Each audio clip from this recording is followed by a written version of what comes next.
There's a lot of debate around the next presidential debate on September 10th, the first between Donald Trump and VP Kamala Harris. Harris wants the rules changed to keep the mics hot for the duration of the debate.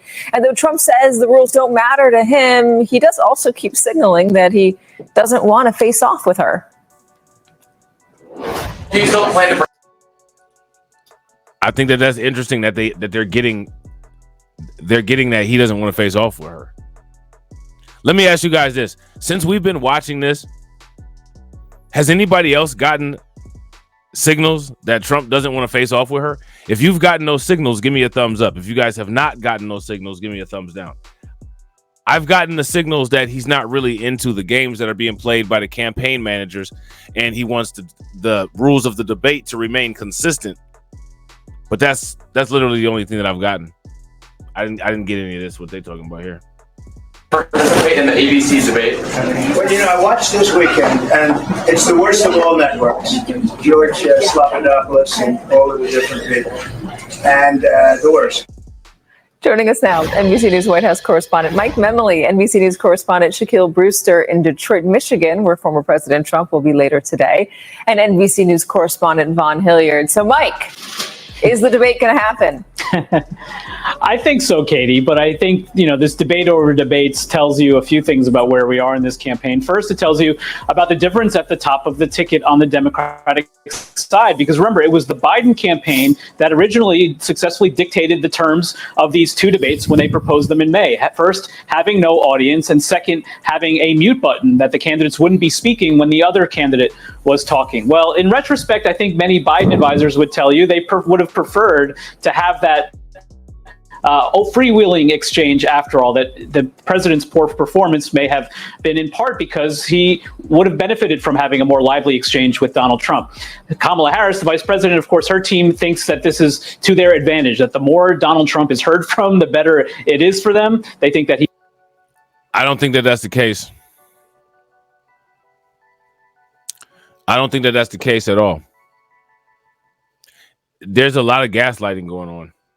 He has the potential to step in it, perhaps, by continuing the insults that he's been waging in interviews and in campaign events, but before a much bigger national audience, including a lot of swing voters. So you see Brian Fallon, a spokesperson for the Harris campaign, saying in a statement that Donald Trump shouldn't be hiding behind the mute button. We've seen since then in a tweet from Fallon that based on Trump's comments today, they think this is all a done deal, that this is now set, Trump indicating that he would be open to that not having that mute button anymore. Now, the Trump campaign, for its part, is accusing Harris of imposing her own wishes for new rules, including to be seated, to have opening statements, all part of a pattern, they say, of her not agreeing to take tough questions in interviews. But you just saw Fallon's statement there. They think that this is a go at this point. I think it's interesting that Fallon's on the team now. Fallon obviously has a lot of experience with Donald Trump. He was part of Hillary Clinton's team in 2016. And it's interesting because Kamala Harris doesn't have all that much experience with Donald Trump. I read that the only time she would ever been in the same room as him was during one of the State of the Unions. Vaughn Hilliard, how does the campaign feel? The Trump campaign feel about having the mics on? And I ask about that because Donald Trump seems to have a different feeling about it than his campaign does. Listen to what he told our embed, Jake Traylor. Would you want the microphones muted in the debate whenever you're not speaking? We agreed to the same rules. I don't know. It doesn't matter to me. I'd rather have it probably on, but the agreement was that it would be the same as it was last time. In that case, it was muted. The truth is they're trying to get out of it because she doesn't want to debate. She's not a good debater. She's not a smart person. She doesn't want to debate. Oh, man, that's crazy, man. If y'all agree with Trump, give me a thumbs up. If y'all disagree, give me a thumbs down. Trump would say he's a master at debating. How does the campaign feel? In that he doesn't really need to prepare much. He also told our own Jake Traylor here. For the campaign, look, they started off the morning, as Mike noted, they started off the morning suggesting that the Harris campaign was wanting to change the rules from what was initially agreed upon by the two camps. And of course, usually when the Presidential Debate Commission is the one overseeing this, there's really not much room for actually back and forth here. But for the Trump campaign, right, it was the Harris team that was trying to suggest Susie Wiles, Chris LaCivita. They were scared to have have their man mic'd up and not muted because the public would hear him interjecting or saying statements like he did when he was debating Hillary Clinton. It's crazy when you don't have enough confidence in your candidate to allow them autonomy to be able to just go free and do what they need to do. That's what the issue is here. And that's the reason why you see them trying to do the projection so hard. The issue here is that they know that they have to have some type of back channel way to be able to help Kamala Harris if she ends up needing it, which she more than likely will. And they're not able to do that if she's out there on her own. You know what I'm saying? Clinton that are off-putting or frankly offensive. And the question here is, could Kamala Harris more effectively than Joe Biden sort of poke Donald Trump? Because we know that he is reactive.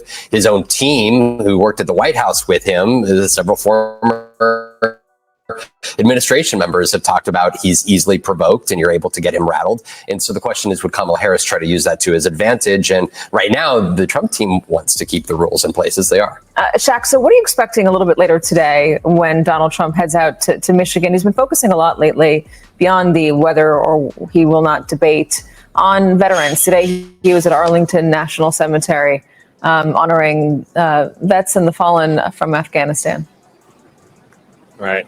Yeah. And earlier today, actually, Katie, he wrapped up his remarks just about 45 minutes ago to continue that conversation you were just having. We did hear the former president address the debate quickly on stage, talking about an argument, suggesting he wouldn't make an argument because he wants to save that for the debate stage. So that at least shines some light into that thinking, his thinking, at least when he was on stage earlier today. But you really saw him kind of struggle a little bit between trying to lean in and kind of do his normal political speech in front of this nonpartisan group with many uniformed service members in that crowd, and also try to kind of take that more solemn tone and honor and acknowledge those 13 service members who were lost in Afghanistan just 3 years ago. And you heard him do a little bit of both. To that last point, he not only used it as a line of attack against Vice President Harris and President Biden, saying that they just aren't strong enough as leaders, but he took it a little bit further and suggested that if he is president, there's some action that he would take,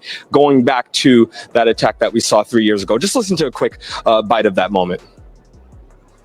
We'll get the resignations of every single senior official who touched the Afghanistan calamity to be on my desk at noon on Inauguration Day. You know, you have to fire people. Yeah. Make sure y'all throw some like enforcers in the chat for Brooklyn Queen. I appreciate it. And also, real quick, speaking of like enforcers, if you guys haven't smashed the like button yet, please take a moment, bang on that like button. All right. We got 31 people watching and we got 27 likes. If we can get everybody to smash that like button and get us to 50, that'd be great. Also, if you guys have not shared, please take a moment, share. If you're not part of the Discord, also take a moment, join the Discord, hit that link that's pinned in the chat. You have to fire people when they do a bad job. We never fire anybody. You got to fire them. Like on The Apprentice, you fired, you did a lousy job. There was also some policy points that were tucked into his speech. He proposed a space National Guard, obviously an expansion of the Space Force that he created as president. And he also talked about wanting more from NATO countries. Instead of that 2% of spending in their military budgets, he says that as president, he would push for 3%, Katie. What do you guys think about that? I don't disagree that NATO in those countries should be paying more than they pay. They get a lot of stuff for free. Would you guys agree? Like they get a lot of stuff for free. And we end up having to pay for it. And we don't get a return from it. At least we don't at this level. We don't see it. You know what I'm saying? Shout out to Corey here, bro. I got the Discord link for you. Shout out to Ricky. What's good with it? If that Discord link that you just hit don't work, hit this one. This one should. All right. We're going to check this out. It's just crazy to me that in today's world, people are getting shamed for saying, hey, well, let's see what Kamala Harris's policies are about. And you got literally everybody trying to shout you down. It's unrealistic. It's unbelievable. Who moves like that? You know what I'm saying? Where's the diversity of thought at? the freedom of autonomy. You know? Both the Harris and Trump campaigns are gearing up to head back out on the campaign trail this week, making stops in those crucial swing states. NBC News senior White House correspondent Gabe Gutierrez has more. This morning, with just 71 days until the election, the presidential campaign is ramping up. Early voting starts next month in at least 6 states, and the Harris campaign is now announcing a bus tour this week to battleground Georgia, while the Trump campaign, fresh off an endorsement from third-party candidate Robert F. Kennedy Jr., I was surprised to discover that we are aligned on many key issues. is planning to head this week to critical swing states, Michigan, Wisconsin, and Pennsylvania. We're going to defeat Comrade Kamala Harris, and we're going to win back our beautiful White House. Harris's campaign and its allies say they've raised a record $540 million since President Biden dropped out a month ago. For its part, the Trump campaign said... Now, here goes the question. Is Kamala Harris, is she that inspiring that they raised a record $540 billion? That's a $500 million.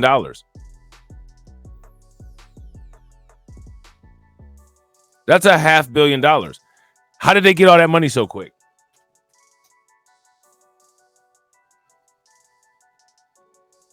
Right, that's basically it. Shout out to Patrick. Patrick said, "Shut up, Rob. Just trust what they tell you and stop raising damn questions. We trying to get her to win." Right, that's what it is. That's exactly what it is. You know what I'm saying?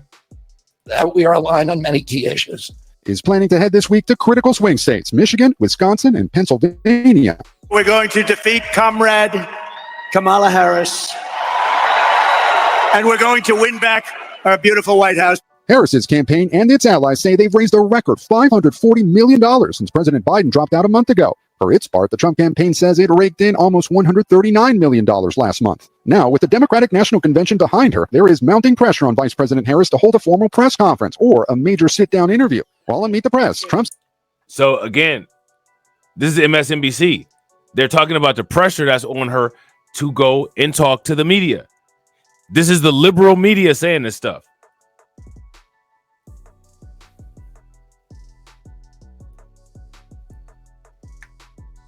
You guys heard that, right? dollars since President Biden dropped out a month ago. For its part, the Trump campaign says it raked in almost $139 million last month. Now, with the Democratic National Convention behind her, there is mounting pressure on Vice President Harris to hold a formal press conference or a major sit-down interview. While on Meet the Press, Trump's VP pick, Senator J.D. Vance, telling NBC's Kristen Welker his running mate would not impose a federal ban on abortion. So he would veto a federal abortion ban? I think he would. He said that explicitly that he would. And even as Trump cast doubts on election results... Do you have faith the 2024 election will be free and fair? I do, Kristen. I do think it's going to be free and fair. We're going to do everything that we can to make sure that happens. That was NBC's Gabe Gutierrez reporting. And joining us now, we have White House correspondent for Politico and co-author of the playbook, Eugene Daniels, special correspondent at Vanity Fair and host of the Fast Politics podcast, Molly Jong Fast, and author of 2 recent New York Times bestsellers, Evil Geniuses, The Unmaking of America, and Fantasyland, How America Went Haywire, Kurt Anderson. Kurt is with us as well. Thanks to you all for being with us for this hour. Eugene, you got new reporting this morning in the playbook about how the Harris and Trump campaigns have hit an impasse over the rules of the upcoming debate. And with the Chicago convention behind us, all eyes are turning towards September 10th. Now, let me ask y'all this. Is anybody familiar with this dude right here? Y'all familiar with this dude with the blouse on? Shout out to Brooklyn Queen. If y'all familiar with this dude with the blouse, somebody let me know who he is. I don't know who he is. He ain't one of my people. If he's one of your people, let us know who he Philadelphia, the highly anticipated showdown between Harris and Trump, but there are some snacks. Tell us more. Yeah, you know, whether it's a speed bump or an impasse or a wall that they've hit, they're kind of stalled at this one issue, which is microphones, whether or not the microphones will be muted or unmuted, right? You can remember, for those who watched the CNN debate, that they had the mics muted during the other person speaking. That was something that the then Biden campaign really wanted. The Harris campaign doesn't want that. And so you have this really interesting dynamic where the Trump folks are actually the ones advocating for the rules as outlined by the Biden campaign, which would include the muted mics. And the Harris campaign, they want the mics unmuted. They believe that he will likely call her name or say something untoward, that he has, we've seen reporting behind closed doors of the things that he's saying to folks. I think they want that out there. They want the American people to see him do and say those things. Right? Now, this is interesting, right? Because he is just kind of out there. He does just do and say things.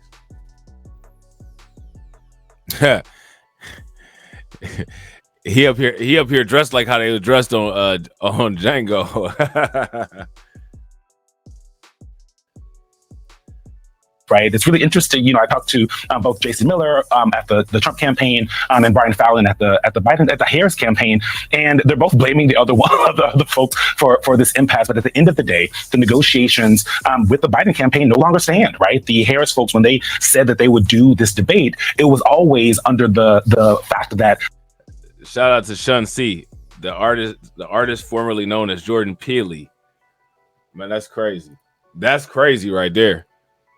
Negotiations on the smaller things, location, moderators, all of that, muted mic would happen at some point. But the Trump folks are saying, we want CNN or bust. However, former President Trump himself, when he talked about this Fox News debate that's been proposed, he wants an audience, which is the exact opposite of what happened in the rules of the CNN debate. Yeah, it's certainly interesting how the Biden team proposed the muted microphone, but ended up working to Trump's benefit because it kind of kept him quiet and it helped him be at least appearing to look disciplined there on air. So Molly, let's get your take on this. So again, the media is telling on themselves. You guys see the media telling on themselves? So as you're listening to this, who's really the people that want to manipulate the rules of the debate? What it seems like is Trump don't care. He's just really more about it being fair for him or not. I don't think he's really big on how the debate takes place with the mics on or off. I think he just wherever he's debating at, he just wants a moderator that's going to be fair. That's what I think his major concern is. If you ask me, the reason why this certain concern has come up for the Harris administration or the Harris campaign is because now they know this is really gonna be Kamala Harris being forced to perform on her own, and she might not be able to do it. She might get exposed. Let me ask you guys this question. Do you guys think that Kamala Harris will get exposed in this debate against Trump? If you guys think so, give me a thumbs up. If you guys think not, give me a thumbs down. Certainly, Trump, also posted on Truth Social last night, calling out ABC, accusing them of being biased. We know he's proposed other debates, including on Fox. The Harris campaign has said no to that. They said, look, we're going to have this one on September 1st, and then September 10th, and then we'll go from there. It also seems that there's some reluctance in Trump world for Trump to debate Harris. He has had trouble standing up to strong, smart women before. Also, she's a prosecutor. She's good at this. So now I want do you guys see how he used the Elizabeth Warren talking point? They get a list of these talking points, and then they just cycle and repeat these talking points until people start to believe them. You see, he literally used the exact same talking point as Elizabeth Warren. He literally just did that. Shout out to everybody watching, man. I appreciate you guys. If y'all haven't hit the like button yet, please take a moment and hit that like button. Also, if you guys haven't shared, please take a moment and share. You guys are doing great. We got 31 people watching, and we got 27 likes. If everybody can bang on that like button and get us to 50, that would be wonderful. That's been proposed. He wants an audience, which is the exact opposite of what happened in the rules of the CNN debate. Yeah, it's certainly interesting how the Biden team proposed the muted microphone, but ended up working to Trump's benefit because it kind of kept him quiet and it helped him be at least appearing to look disciplined there on air. So Molly, let's get your take on this.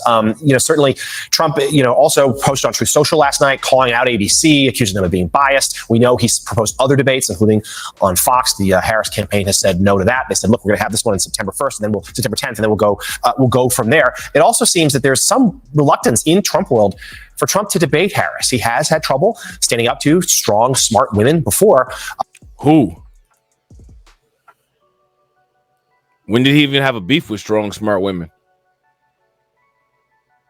By that logic, I would say that strong, smart women are Tulsi Gabbard or are Kamala Harris's kryptonite, because Tulsi Gabbard, she came with the strong, smart woman stuff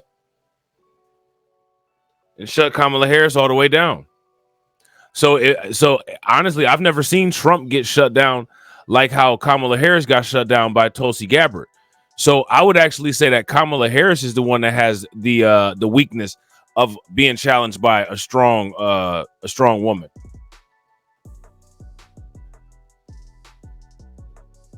A strong, confident woman, I think is Kamala Harris's kryptonite. If Kamala Harris was a strong, confident woman, she wouldn't be able to shut up in front of the cameras, right? But this is the problem. Everybody's complaining that she's not saying enough to the media and in front of the cameras, right? Also, she's a prosecutor. She's good at this. And at least for now, his efforts to attack her have been faltering. Witness comrade Kamala. Yeah, I think that's a really good point, John. And I think, look, you see here that tends to be that the candidate that's a little bit behind wants the debate, right? Think about in the Republican primary contest, agree. Trump didn't debate. Shout out to Win Loser Rug. Win Loser Rug said, bro, the Dems are so zealous and hell-bent on denying Trump another term.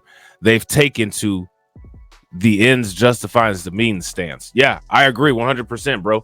They've gone to like some clear way out there type stuff. You know what I'm saying?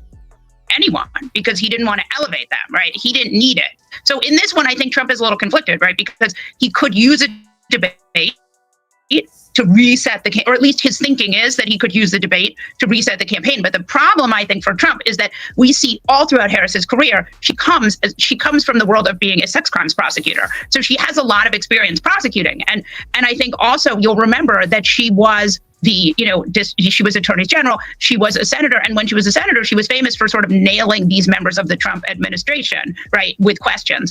And she has been really quite good at that. So if you're Trump, you're very conflicted, right, because you want to reset the campaign and you think this could help you, but you also know that this is a very high stakes gamble. So I think we'll see. Look, she's very smart not to say yes to a Fox debate, because obviously Fox, has many. Now, let me ask you guys this. How is it that she's allowed to say absolutely not to a Fox debate, and that's perfectly okay, but Trump has to go to one of the other ones?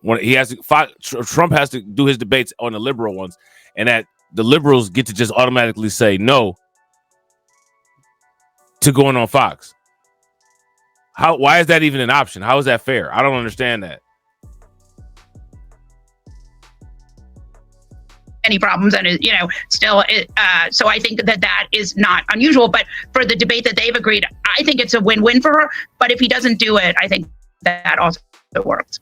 Yeah, so Kurt, we'll turn to your wild RFK Jr. story in just a moment, but let's first just get you in on this. I mean, to Molly's point, the incentive for Trump to do this debate is he's currently losing. I mean, it is very close, but he is down a little, and the trend lines are with Harris right now, so that'd be reason to try to change momentum. But also, I just have to think that if he were to duck this debate, he'd be called a coward by so many, and it just seems that's something that Donald Trump just couldn't stand. I couldn't agree with you more. It seems to me this is, a series of negotiations about how to do. Do you guys notice that when it comes to them talking about Trump, most of the content on the news in the mainstream media is like personality critiques? They're all like trying to mini psychoanalyze him. Do you notice that? It's just weird. And how to do best. And if as Eugene said, if it's all about whether the mics are muted when the speaker isn't speaking, I can't imagine that would be a deal breaker. No, and I agree with you. He is, I am tough. I am strong. Real quick, shout out to Shun C. Make sure you guys show Shun C some love with the $20 super chat. Definitely appreciate you funding the organization. How do you think that we fund this organization, huh? We're not exactly the March of Dimes.